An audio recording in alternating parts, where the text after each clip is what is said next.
আসসালামু আলাইকুম এভরিওয়ান। আশা করি আপনারা সবাই ভালো আছেন। আলহামদুলিল্লাহ আমি আল্লাহর রহমতে ভালো আছি। আজকের দিনে আপনাদের আবহাওয়ার বিস্তারিত আপডেটটা দেখানোর চেষ্টা করব এবং টোটাল কবে নাগাদ বৃষ্টি হবে বিস্তারিত সকল কিছু দেখাবো। একই সাথে আবহাওয়ার যে তাপমাত্রা বর্তমানে যে হারে বৃদ্ধি পাচ্ছে ঠিক কবে নাগাদ কমবে বিস্তারিত সকল কিছুই আপনাদের দেখানোর চেষ্টা করব আজকের এই ভিডিওর মাধ্যমে।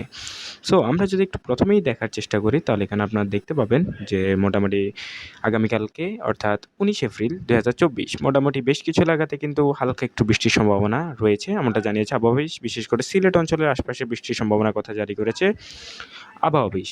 তারপর যদি আপনাদের দেখানোর চেষ্টা করি তাহলে আপনারা দেখতে পাবেন মোটামুটি আগামীকালকে আমরা যদি বলি তাহলে সকালের দিকে একদম ভোর ৩টা নাগাদ দেখতে পাবেন যে সিলেটের অঞ্চলে বৃষ্টিপাত হবে এবং মোটামুটি সেটা বাংলাদেশ সময় ঠিক ১২টা ঠিক ৯টা পর্যন্ত স্থায়ী হবে। এরপর আর অতটা লক্ষ্য করা যাবে না বৃষ্টিপাত। এছাড়া কিন্তু আর তেমন কোনো বৃষ্টিপাত আগামীকালকে লক্ষ্য করা যাচ্ছে না। শুধুমাত্র সিলেটে একটু বৃষ্টিপাত হবে এমনটা জানিয়েছে আবহাওয়া অফিস। তারপর যদি আপনাদের দেখাতে চেষ্টা করি আমরা একটু তাহলে আপনারা দেখতে পাবেন তাপমাত্রা। তাপমাত্রা নিয়ে আসলে কিছুই বলব না। যেহেতু সিলেট অঞ্চলে একটু বৃষ্টিপাতের সম্ভাবনা জারি করেছে আবহাওয়া অফিস তাই শুধুমাত্র সিলেটেই একটু শীতলতা থাকবে। এছাড়া কিন্তু বাকি অন্যান্য প্রত্যেকটি এলাকাতেই ৪০-৪২ ডিগ্রি সেলসিয়াস তাপমাত্রা থাকবে। তবে রংপুরে তুলনামূলকভাবে একটু শীতলতা থাকবে এমনটা জানিয়েছে আবহাওয়া অফিস। আমার কাছে এই ছিল লাস্ট আপডেট এবং সরাসরি জানতে চাইলে আপডেট আমাদের চ্যানেলটা সাবস্ক্রাইব করে রাখবেন।